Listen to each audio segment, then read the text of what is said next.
என்னை பெற்று வளர்த்த என் தாயையும், நான் என்றும் வணங்கும் என் தாய்மொழி தமிழையும், தன்னம்பிக்கை கொடுத்து என்னை வளர்த்த என் தந்தையும் நினைத்து பார்த்து நன்றி கூறி இந்த உரையை நான் துவங்குகிறேன்.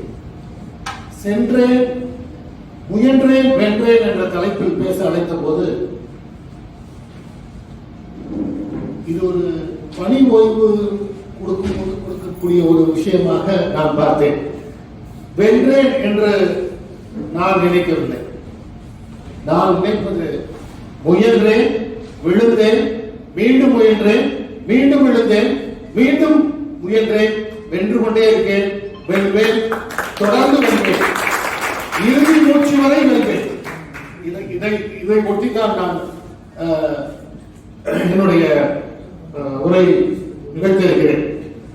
என்னை அழைத்த பண்பாளர், நான் என்றும் போற்றி வணங்கும் தலைமை பொறியாளர் ஓய்வு திரு மனுராஜ் அவர்கள் என்னிடம், நான் பிறந்த பூர்வீகம், என்னுடைய பூர்வீகம் திருச்சியாக இருந்தால் கூட நான் பிறந்து வளர்ந்த அந்த பரமக்குடி என்ற சிற்றூரிலிருந்து சின்னதாக ஒரு 20 நிமிஷத்துல நீங்க பேசி முடிச்சுங்கன்னு சொன்னாரு. பரமக்குடியிலிருந்து திருச்சிக்கு உங்களை கூட்டிட்டு வந்து 20 நிமிஷத்துல கூட்டிட்டு வர முடியாதுன்றதுனால நான் பாலக்கரையில பொட்டுக்கார தெருவிலிருந்து இப்ப என்னுடைய நிறுவனம் இருக்கக்கூடிய பீம நகருக்கு ஒரு சின்ன பாலம் தான், 20 நிமிஷத்துல முடிச்சிருவேன். அந்த உறுதியுடன் இந்த பாலக்கரை பொட்டுக்கார தெருவில் சேலக்காரம்மா அப்படின்னு ஒருத்தங்க இருந்தாங்க. அவங்க வந்து ஒரு விதவை, 13 குழந்தைகள், மிக வறுமையான சூழல், பிள்ளைகளை படிக்க வைக்க முடியாத ஒரு சூழல். சேலைக்காரம்மா அப்படின்னு பேர் வந்ததற்கு காரணம், அவர்கள் தலையில் சேலையை வைத்துக் கொண்டு கூவி கூவி தெரு தெருவாக தன்னுடைய பிள்ளைகளை படிக்க வைப்பதற்காக, வயிற்று பிழைப்புக்காக தொழில் நடத்திக் கொண்டிருந்தவர் இந்த சேலைக்காரம்மா. இந்த குடும்பத்தின் வறுமை தாங்க முடியாமல் காணாமல் போய்விட்ட ஒரு குழந்தை, ஒரு சிறுவன். அவனுக்கு மூத்த சகோதரி, கல்யாணமாகாதவர். அவருக்கு தெரிகிறது தனது தம்பி சிங்கப்பூரில் இருக்கிறார்கள். அன்றைய காலகட்டத்தில் நான் ஒரு 60 வருடம் பின்னோக்கி உங்களை அழைத்து செல்கிறேன். அந்த காலத்தில் ஆண்ட்ராய்டு போன் இல்லை, யூடியூப் இல்லை, வலைத்தளம் இல்லை. தனது தம்பியை தேடி சிங்கப்பூருக்கு சென்று, வாப்பா நம்ம எல்லாம் சேர்ந்தா இருக்கலாம், ஒன்னா நம்ம வந்து நம்மளால வாழ முடியும் இதே திருச்சியில அப்படின்னு சிங்கப்பூர்ல இருந்து அந்த தம்பி ஜெகநாதனை திருச்சிக்கு அழைத்து வந்து, அப்போது கன்னட மாநிலத்தைச் சேர்ந்த, மங்களூரை சேர்ந்த ஒரு வணிகர் ஒரு சிறிய கடை நடத்தி கொண்டிருக்கும் போது அவர்கிட்ட ஒரு குமாஸ்தாவாக, கிளார்க்காக அந்த ஜெகநாதன் ஒப்படைக்கப்பட்டார். தன்னம்பிக்கையுடன் தான் பணிபுரிந்த இடத்தில் மிகுந்த நாணயமாக இருந்தபோது, நம்பிக்கைக்குரியவராக இருந்ததால் அந்த முதலாளி அந்த கடையை சுதந்திரம் பெற்ற பிறகு இனி திருச்சியில் மிகுந்த வணிகத்துக்கு வாய்ப்பில்லை. ஏனென்றால் திருச்சி வந்து ஒரு கண்டோன்மெண்ட் ஏரியா அப்படின்னா ஒரு மிலிட்டரி ராணுவத்தோட, பிரிட்டிஷோட ராணுவம் இருக்குது. இந்த பிரிட்டிஷ் ராணுவம் வாபஸ் பெறப்படும் போது திருச்சியில் வணிகத்துக்கு வாய்ப்பே இல்லை, இந்த கிராமம் வந்து இனி அவ்வளவுதான், இந்த ஊர் இவ்வளவுதான் என்று அந்த மங்களூரை சேர்ந்த வணிகர் முடிவு செய்கிறார். தனது விசுவாசத்திற்குரிய, நம்பிக்கைக்குரிய, தனது தூணாக, தனது வணிகத்திற்கு ஒரு தூணாக விளங்கிய ஜெகநாதனிடம் அந்த கடையை சொல்கிறார். தன்னுடைய சுய உழைப்பினாலும் ஒரு பரந்துபட்ட ஒரு பார்வையினால், தூர பார்வை சொல்லுவோம் என்று, அதுபோது ஒரு வெகு தூர பார்வையில் அவர் அந்த வணிகத்தை வளர்க்கிறார். அந்த கடை, அந்த ஏரியா இன்று ஒத்த கடை என்று எல்லாருக்கும் அறிமுகமான ஏரியா அந்த ஜெகநாதனுடைய தாத்தா.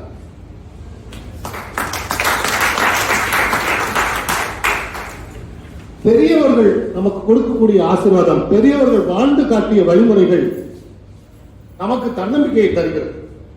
அதைத்தான் நான் பதிவிட விரும்புகிறேன். பெரியவர்களுடைய ஆசீர்வாதம் மிக முக்கியம். பெரியவர்கள் நமக்கு வாழ்ந்து காட்ட நெறிமுறைகள், வழிமுறைகள் நமக்கு மிக முக்கியம்.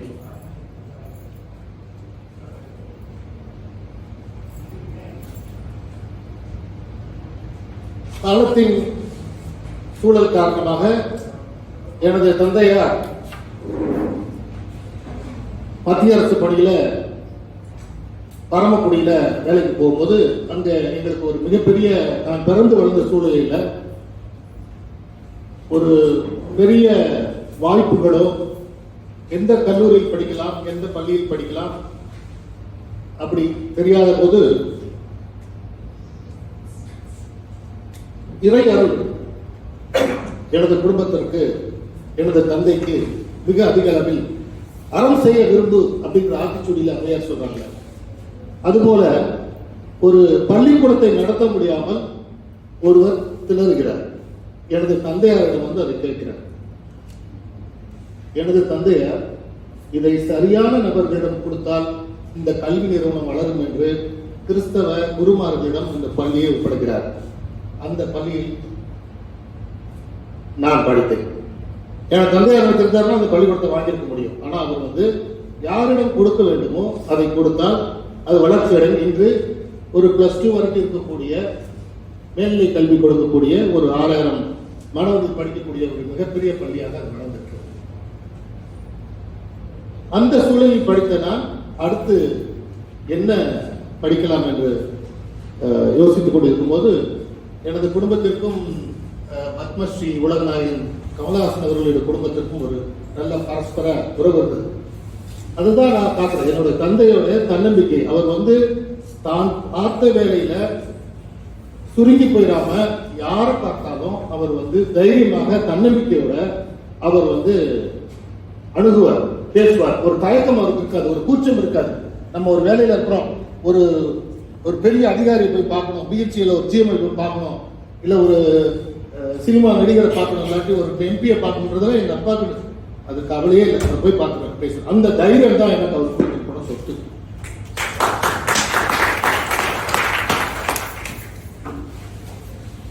அந்த சூழ்நிலையில நாங்க எங்களை வந்து நான் +2 முடிச்ச உடனே எங்க படிக்கிறதுனா ஆழ்வார்பேட்டில் அந்த வீட்டுக்கு போறோம். அப்ப என்னை வந்து ஒரு கேட்டரிங் டெக்னாலஜியில சேர்க்கிறாங்க. அப்போ வந்து தரமணி கேட்டரிங் டெக்னாலஜி வந்து ரொம்ப இது இருக்குது. அந்த சூழல்ல என் தாயாருக்கு அதுல விருப்பம் இல்லை, அந்த படிப்பை படிக்கிறதுக்கு. அப்ப வந்து எனக்கு வந்து இன்ஜினியரிங் படிக்கணும்னு ரொம்ப ஆசை. திரு ஃபெரோஸ்கான் என்பவர் சாருக்கு என்ன மடுராஜ் சார் ஒரு 30 வருஷத்துக்கு முன்னாடி அறிமுகப்படுத்தினார். அவர் ஒரு ஆஸ்திரேலியாவில் இன்னைக்கு மிகப்பெரிய அளவில் இருக்கார். அவர் தந்தையும் என்னோட தந்தையும் மிக நெருங்கிய நண்பர்கள், நானும் அவரும் மிக நெருங்கிய நண்பர்கள். அவருடைய சகோதரியும் என்னோட சகோதரியும் நெருங்கிய தோழிகள். அந்த சூழலில் அவருக்கு இன்ஜினியரிங் சீட் கிடைச்சது, பிஇ சிவில் இன்ஜினியரிங் கிடைச்சது அண்ணாமலை. நாங்கள் முயற்சி பண்றோம். அப்போ வந்து எனக்கு அக்ரிகல்ச்சர் சீட் கொடுக்குறேன். எனக்கு மனசு ஒப்பது. தன்னம்பிக்கைக்கு முக்கியம் இன்னொரு விஷயம், உங்களுக்கு அந்த மனசு அதுல ஒட்டணும். ஒரு அர்ப்பணிப்பு உங்களுக்கு அது பிடிச்சிருந்தா மட்டும்தான் நீங்க வந்து தன்னம்பிக்கையோட ஒரு விஷயம் செய்ய முடியும். அடுத்தவங்க திணிப்பதன் மூலியமாக, அடுத்தவர்களுடைய கருத்தை கேட்பதன் மூலியமாக உங்களுக்கு தன்னம்பிக்கை வருமா என்பது உங்களுக்கு மனசு இதை பிடிச்சிருக்கும். இதை செஞ்சா எனக்கு திருப்தி, எனக்கு சந்தோஷம், அதை செய்யும். ஒருத்தரை பார்த்து அந்த அதே மாதிரி நாம் செய்வோம் நினைப்பதே ஒரு தவறான விஷயம் என்பதுதான் எனது சொந்த கருத்து. ஒரு யூனிக்னஸ், ஒரு ஐடென்டிட்டி, ஒரு தனித்துவம் உங்களுடைய செயலில் தான், உங்களுடைய எண்ணத்துல தான் உதிக்கணும் அப்படிங்கிறது தான் நான் எதிர்பார்க்க நினைக்கிறேன். ஸோ அதற்கப்புறம் வங்கி பணி,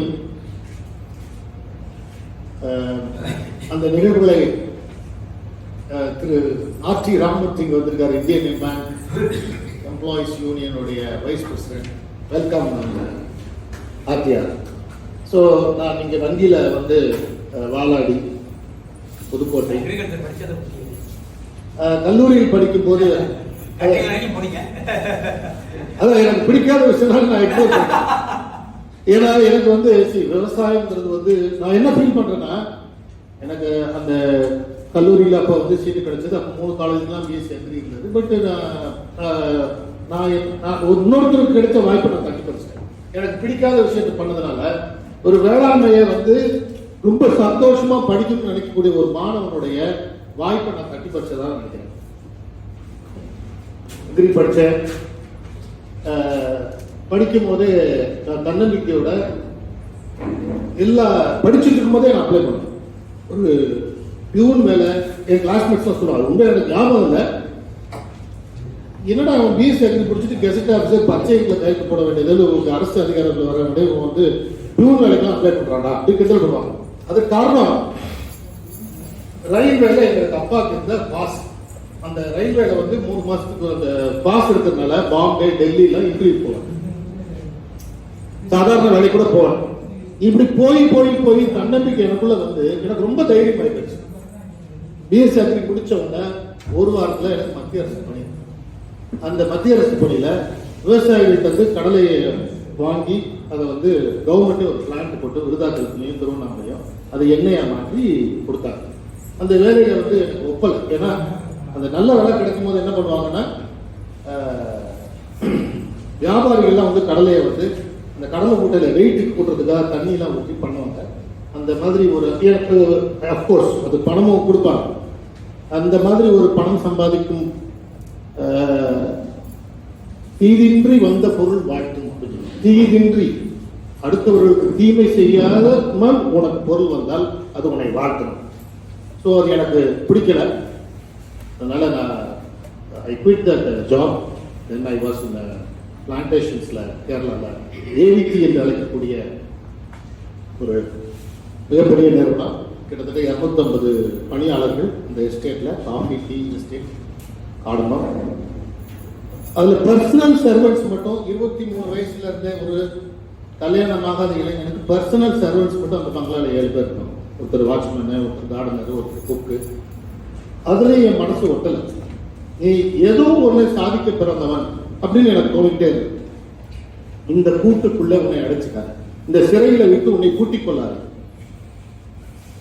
அடுத்ததாக வங்கி பணிக்கு வர எங்க அப்பா இன்டர்வியூக்கு பெங்களூர்லாம் அப்பெல்லாம் ரொம்ப தூரம், வெளி மாநிலம், வெளி மொழி அப்படிங்கிறதுனால பேங்க்ல வந்து இன்டர்வியூக்கு நேர்முக தேர்வுக்கு போகும்போது எங்க அப்பா கூட வர்றாரு. நல்லா பார்த்துக்கங்க. அதுல வந்து ஒரு கேள்வி கேட்கறாரு, உன்னுடைய எதிர்கால லட்சியம் என்ன? நான் என்ன சொல்றேன், ஒரு 1000 பேருக்கு அது வேலை கொடுக்கணும், அதுதான் என்னோட லட்சியம் சொல்றேன். எனக்கு என்ன நேரத்தில் தோணுச்சுன்னு தெரியல. எனக்கு அந்த மாதிரிலாம் அப்போ எனக்கு எப்படி எந்த மனநிலையில் அப்படி சொன்னேன்னு தெரியல. ஏதோ யதார்த்தம் சொல்லிட்டேன். வெளியில வந்தோடனே எங்க அப்பா திட்டினார். ஒரு லீவு கிடைக்கிறது எனக்கு எவ்வளவு கஷ்டப்பட்டு நான் இன்னொருத்தர் சப்ஸ்டியூட்லாம் ஏற்பாடு பண்ணிட்டு லீவு கேட்டு வரேன். நீ என்ன சொல்லியிருக்கணும், பேங்க்ல வேலைக்கு போனா பேங்க்ல நல்ல சின்சியரா உழைப்பேன், டெபாசிட் இன்க்ரீஸ் பண்ணுவேன், பேங்க் கடினமா உழைப்பேன், இப்படிதானே நீ சொல்லியிருக்கணும். இதை போய் நீ சொல்லியிருக்க, உனக்கு வேலை கிடைக்காது, நீ எதுக்கு டைம் வேஸ்ட் பண்ணா எங்க அப்பா திட்டார். இருந்தாலும் எனக்கு வங்கி பணி கிடைக்குது. ஒரு வங்கியில 5 வங்கியில அதிகாரியாக ப்ரொபேஷனரி ஆஃபீஸர் சொல்லுவாங்களா, அந்த மாதிரி வந்து 5 பேங்க்ல, new bank of India, Punjab national bank, bank of Maharashtra, Indian bank எடுத்து ஐ சோசன் இந்தியன் பேங்க். இதுல நான் ஒர்க் பண்ணிட்டு இருக்கும்போது அது ஒரு பாரபட்சமா அவங்க கடன் கொடுக்கிற விஷயம்லாம் இருக்கிற மாதிரி இருக்குது. ஒரு பணக்காரர்களுக்கு மேலும் பணம் கொடுப்பதற்காக அல்லது ஒரு கருப்பு பணம் வைத்திருப்பவர்களுக்கு மேலும் உதவி செய்வதற்காக தான் இன்றைக்கு இருக்கக்கூடிய ஒரு வங்கி இருக்கிற மாதிரி நினைச்ச. சாதாரண மக்களுக்கு, சாமானிய மக்களுக்கு, ஏழை எளிய மக்களுக்கு, தெருவோர வியாபாரிகளுக்கு, கூலி தொழிலாளர்களுக்கு, அக்ரிகல்ச்சர் லேபரர்ஸ், விவசாய கூலிகள், ஷேர் கிராப்பர்ஸ், குத்தகை விவசாயம் பண்ணக்கூடியவர்களுக்கு இன்று வரை இந்த வங்கிகள் கடன் கொடுப்பதில்லை. அதனால் ஒரு சிறு நுண்கடன் நிறுவனத்தை நான் ஆரம்பிக்கிறேன். பேங்க்ல வங்கியில வேலை செய்யும் போது ஒரு நுண்கடன் நிறுவனத்தை பெண்களுக்கு, சுய உதவி குழுக்களுக்கு 1995 நான் ஆரம்பிக்கிறேன் நுண்கடன். அப்போதுதான் திரு மனுராஜ் அவர்களை எனக்கு அறிமுகமாகிறது. பணக்கட்டுகளை அவர் கையால் கொடுத்து மகிழ்ந்தேன்.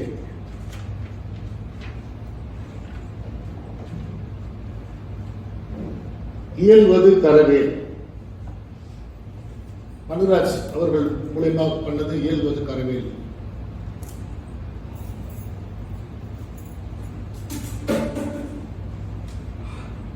மிகப்பெரிய அளவில் அது வளர்ந்தது. ஜெயங்கொண்டம், டீப்பலூர், மணச்சநல்லூர், லால்குடி, பாலாடி, முசிறி, தொட்டியம், உறையூர், சுப்பிரமணியபுரம், எங்கு பார்த்தாலும் ஆயிரக்கணக்கான பெண்களுக்கு கோடிக்கணக்கில் கடன் கொடுக்கிறேன். ஒரு நாள் டாடா கன்சல்டன்சி சர்வீசஸ் வந்து இந்தியன் வங்கிக்கு சாஃப்ட்வேர் கொடுத்திருந்தது. இந்த டாடா கன்சல்டன்சி சர்வீசஸ் வந்து என் எழுத்து இகழே, என்னையும் எழுத்தையும் என்றால் அந்த கல்வி அறிவை இகழவே கூடாது. அதுதான் என் எழுத்து. என் என்றால் கணிதம், எழுத்து என்றால் கல்வி அறிவு. இந்த என் எழுத்து இகழ்வேல் டாடா கன்சல்டன்சியோட ஒரு அடல்ட் லிட்ரஸி ப்ரோக்ராம் ஒரு வில்லேஜ்ல பண்றோம். அது இனாகிரேஷனுக்காக டாடா கன்சல்டன்சியோட வைஸ் பிரசிடென்ட் பண்றாரு.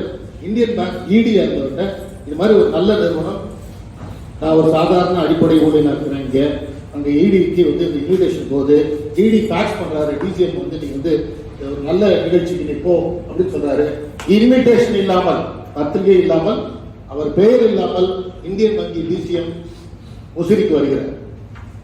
அவர் காரை நான் பார்த்துட்டேன், ஷாக் ஆயிட்டேன். நான் லீவ் போட்டு உட்கார்ந்துருக்கேன். உடனே அங்க போய் அவர் அழைத்து வந்து மேடையில் உட்கார வைத்தேன். பக்கத்துல இன்கம் டேக்ஸ் கமிஷனராக இருந்த எனது மிக நெருங்கிய நண்பர் திரு அரளப்பா அவர்கள். அப்போது இந்த டிஜிஎம் வந்து பக்கத்தில் இருக்கிற மேடையில பேசுவாங்கல்ல, அந்த மாதிரி பேசும்போது உங்க ஆபீஸ் எங்க இருக்குன்னு கேட்கிறாரு. நான் இன்கம் டேக்ஸ்ல இருக்கேன். நீங்க என்ன பண்றீங்கன்னா இன்கம் டேக்ஸ் கமிஷனரா இருக்கேன்றாரு. உடனே அவர் சொல்றாரு, எங்க இருக்கு உங்க ஆபீஸ் அப்படின்னு கேட்கிறாரு. உடனே அவர் சொல்றாரு, ஏன் இன்கம் டேக்ஸ் கட்டுறது இல்லையா? ஒரு டிசிஎம் அவர் கேட்கிறார், இன்கம் டேக்ஸ் கமிஷனர். முகம் வெளுத்து போயிடுச்சு. இப்படி கேட்டுட்டாரு மேடையில் வச்சு பேசும்போது. உருன்னு உட்காந்துட்டாரு. கீழே இறங்கி வந்து இந்த chief commissioner of income tax என்ன சொன்னாரு, உங்க டிசிஎம் விட்டு வாங்கிட்டார் பாத்தீங்களா, என்கிட்ட கேட்டாரு இன்கம் டேக்ஸ் ஆஃபீஸ் எங்க இருக்கு கேட்டாரு. ஏன் கட்டுறது டேக்ஸ் ஏங்க, இதுக்கெல்லாம் ஆடிட் வச்சாலும் கட்டுவாங்க, யாரும் இன்கம் டேக்ஸ் போய் கட்டிட்டு இருக்காரு. ஸோ இது மாதிரி ஒரு பவர் பாலிடிக்ஸ்லாம் வரும் நம்மளோட வாழ்க்கை. இதெல்லாம் நான் ஒரு சாதாரண நம்ம மாட்டிக்கும், இவங்களுக்குள்ள ஒரு ஈகோ கிளாஸ். ஸோ அதெல்லாம் தாண்டி வரணும். தன்னம்பிக்கையாளர்கள், வெற்றியாளர்கள், அதெல்லாம் தாண்டி தான் வரணும். So I was transfer to Maharashtra. என்னுடைய வங்கி பணியை நான் ராஜினாமா செய்கிறேன். எனக்கு இருந்த கடன், அப்போது எனது குழந்தைகள் சின்ன குழந்தைகள், இந்த பக்கம் பல கோடி ரூபா பெண்கள் வந்து வர வேண்டியிருக்கு.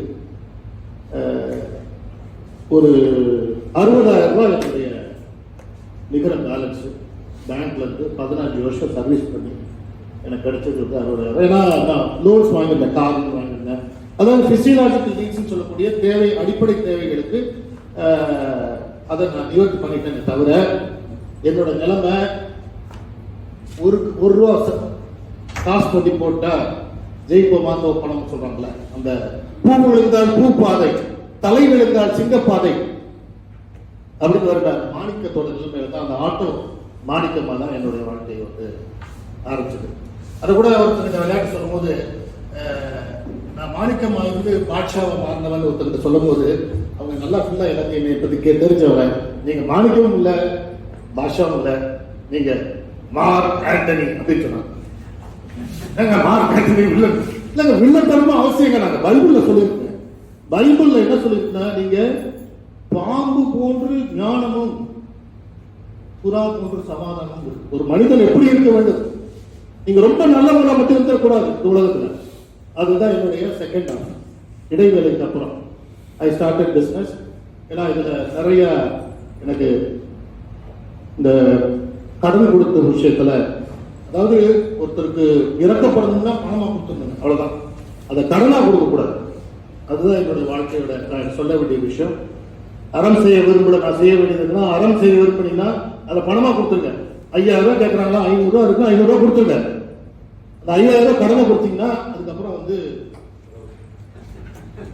இது தன்னம்பிக்கையாளர்களுக்கு நான் சொல்ல வேண்டிய ஒரு விஷயம். ஏன்னா இது வந்து நிறைய சங்கடங்கள் என் மேல.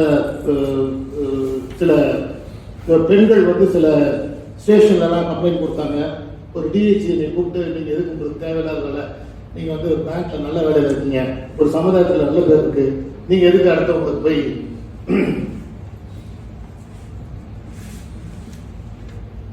உடையது விளம்பேன்ற மாதிரி நம்ம வந்து நம்ம வெளியில சொல்லக்கூடாது, நம்ம என்ன இருக்குதுன்னா. அதனால நான் வந்து அவர் சொல்றதை கேட்டிருக்கேன். ஸோ நிறைய கஷ்டமான சில சூழ்நிலைகள்லாம் இருந்தது. அன்போடு அவர்கள் நல்ல அக்கறையோடு அவர்கள் எப்படி நன்றாக இருக்க வேண்டும் என்றுக்காக நான் உழைத்தேனோ அந்த பெண்களே நான் கோர்ட்டுக்கு எடுக்க வேண்டியதாச்சு. கோர்ட்ல வந்து அவங்க வந்து என்னுடைய காரை மறைச்சாங்க. இந்த மாதிரி கசப்பான சம்பவங்கள்லாம் நிறைய நடந்து போனதுனால அப்படியே விட்டேன். விழுந்தேன் எழுந்தேன். இன்றும் மனிதர் சாருக்கு அது தெரியாது, நான் விழுந்தது தெரியாது. நான் சொல்லல, யார்ட்டையுமே சொல்லல. நம்ம விழுந்ததை யார்ட்டையும் சொல்ல. தன்னம்பிக்கையாளர்கள் வெற்றியாளர்கள் தான் விழுந்ததை எங்கும் சொல்ல மாட்டார்கள், சொல்லக்கூடாது. நான் சொல்லியிருந்தா மனிதர் சார் என்ன சொல்லிருப்பாரு சொல்லுங்க. நீ எதுக்கு உனக்கு தேவையில்லாம அடுத்தவங்க எப்படி போனா என்ன, நீ எதுக்கு பெண்களுக்கு இறக்கப்படுற, நீ அவங்களுக்கு எதுக்கு கடன் கொடுக்குற, அவங்க நல்லா இருக்கும்னு நினைக்கிற, அவங்களுக்கு கம்ப்யூட்டர் ஓட்ட செய்ய கற்றுக் கொடுக்குற, டூ வீலர் ஓட்ட கற்றுக் கொடுக்குற, கணக்கு உனக்கு சொல்றது எப்படி கற்றுக் கொடுக்குற, இதெல்லாம் உனக்கு தேவையா? உனக்குதான் கடவுள் ஆசை வச்சிருக்காருல அப்படின்னா இந்த உலகம் சொல்லியிருக்கும், இந்த சமுதாயம் சொல்லியிருக்கும், என்னோட மைத்துனர்கள் சொல்லியிருப்பாங்க, என்னோட மாமியார் சொல்லியிருப்பாங்க, மாமனார் சொல்லியிருப்பாங்க. நீ பேங்க்ல வேலை செய்யறதுன்னா உனக்கு கடன் பண்ணி கொடுத்த அப்படிதான் கேட்பாங்க. இதைதான் வச்சு செய்யறது சொல்றது, அது மனசுல வச்சு. அதுக்கப்புறம் அமீரகத்தில் நான் வந்து ஒரு தொழில் செய்கிறேன். ஐரோப்பாவில் நான் வந்து தொழில் செய்கிறேன். இந்தியாவில் வந்து 2005 இந்த நிகழ்வு நடந்தது. 2004 2005 அதுக்கப்புறம் நான் செய்யாத வணிகம் இல்லை. ஓயாமாரி சுடுகாட்டு டெண்டர் எடுத்தது நாங்கள் ஒரே ஆள் தான். நான் ஒரு கிறிஸ்தவ சமயத்தை சேர்ந்தவன். ஒருத்தர் கூட அந்த டெண்டர் எடுத்ததுக்கு வரல. அந்த டெண்டர் ஹர்மிந்தர் சிங் ஒரு கமிஷனர் பார்த்தார். நீங்களே 2 கொட்டேஷன் கொடுங்க, இவ்வளவு தைரியமா அந்த டெண்டர் எடுக்குங்க. அதனால அது வந்து அப்போது எந்த சூழ்நிலை வந்து அந்த வெட்டியான்கள் என்று சொல்லப்படுவர்கள் அவங்க என்ன சொன்னாங்கன்னா, சவம் வந்து எலக்ட்ரிக் கரண்ட் பட்டு வச்சா சொர்க்கத்துக்கு போகாது, தடுமாறும், நீங்க என்கிட்ட வந்து விராட்டில எரிச்சா மட்டும்தான் இது சொர்க்கத்துக்கு கேரண்டி பாஸ் அப்படிலாம் கொடுத்துருந்தாங்க. அவங்களோட தான் நம்மளால போட்டி போட முடியும். 2வது அந்த டைம்ல வந்து 1 மணி நேரத்துக்கு 1500 ரூபாய் கரண்ட் பில், அந்த அளவுக்கு பாடி வரும். அப்ப நம்ம நிலைமை என்ன ஆகும்? இந்த பக்கம் கரண்ட் பில் கட்டணும்னா வாசல் இருந்து எங்கடா பாடி கேட்கிற மாதிரி நம்ம நிலைமை. ஸோ அதை பண்ணேன். ஃபினாயில் வித்தேன், சாக்லேட்ஸ் வித்தேன், ஆசிட் வித்தேன். ஒரு ஸ்டேஜ்ல முடிவு பண்ணிட்டேன், பீட்டர் ரெக்ஸ் சார்லி, உன்னால் மூளையை மட்டும்தான் தொழில் செய்ய முடியும், அதற்கு தான் நீ லாயக். தொடர்ந்து ஸ்கில், திறமை, அறிவு, இந்த 3ஐயும் முதலீடாக வைத்து ஆரம்பித்தது தான் நியூ லைஃப் பிளேஸ்மெண்ட்ஸ் என்ற என்னுடைய கம்பெனி. இது இளைஞர்களுக்கு இளம்பெண்களுக்கு வேலை வாய்ப்புகளை ஏற்படுத்தி கொடுப்பதற்காக 2005 பார்ட்னர்ஷிப்பை ஆரம்பித்து 2008 பிரைவேட் லிமிடெட் கம்பெனியை ஆகி இன்றைக்கு மும்பை ஸ்டாக் எக்ஸ்சேஞ்சில் லிஸ்டிங் அளவுக்கு வளர்ந்திருக்கக்கூடிய திருச்சியிலிருந்து தமிழ்நாட்டில் இருந்து முதல் கம்பெனி.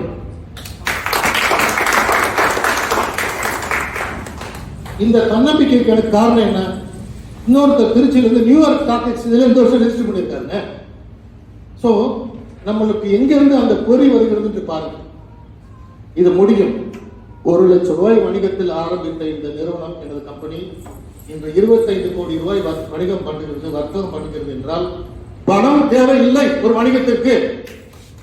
நாம் தன்னம்பிக்கை அற்றவர்களாக நான் வந்து அவர் மாதிரி ஆயிருப்பேன், இவர் மாதிரி ஆயிருப்பேன், என்கிட்ட பணம் இருந்துருச்சுன்னா அப்படியே இருப்பேன். நான் உதாரணம், பணம் இல்லாமல் 1 லட்சம் ரூபாய் வணிகத்தில் 25 கோடி சாதிக்க முடியுங்கிறது நான் உங்களுக்கு உதாரணம்.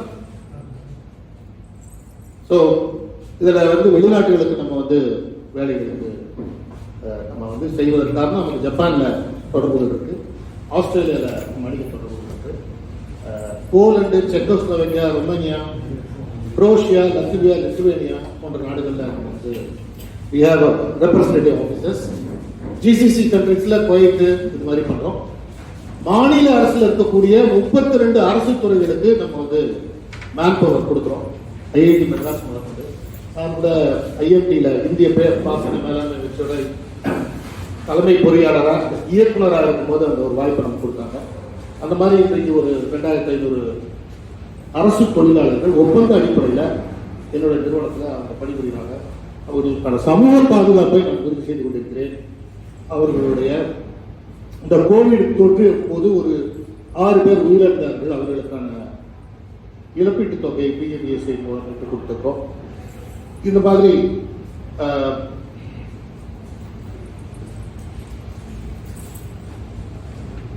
நாம் செய்து பண்ணிட்டு இருக்கிறேன். இன்னும் தொடரும், என்னுடைய பணி தொடரும். நான் வென்றேன் என்றால் நிச்சயமாக நான் சொல்லுவேன், அந்த ஒரு வார்த்தை ஆங்கிலத்தில் அந்த செட்டில் ஆயிட்டுன்னு ஒருத்தவங்க சொல்லுவோம். செட்டில் ஆயிட்டுன்னா பிள்ளைங்க செட்டில் ஆயிட்டு, அந்த வார்த்தையே என்னுடைய வரலாற்றில் இல்லை, என்னுடைய வாழ்க்கையில் அது இல்லவே இல்லை. செட்டில்மெண்ட் என்ற வார்த்தை கிடையாது. வென்றேன் என்றால் அது உண்மை இல்லை. முயன்று கொண்டிருக்கிறேன், முயல்வேன், இறுதி வரை முயன்று கொண்டே இருப்பேன், இறுதி மூச்சு வரை முயல்வேன். தன்னம்பிக்கையோடு சொல்கிறேன். உங்கள் அனைவருக்கும் என்னுடைய வாழ்த்துக்கள், பாராட்டுகள். நீங்க இந்த ஒரு இயக்கத்தின் மூலமாக மிகப்பெரிய வரலாறு படைக்க இருக்கிறீர்கள். வடம்பிடி கல்வி 3 மாதாந்திரம் நீங்கள் வரலாற்றில் நிச்சயமாக இடம் பிடிப்பீர்கள். வாய்ப்புக்கு நன்றி.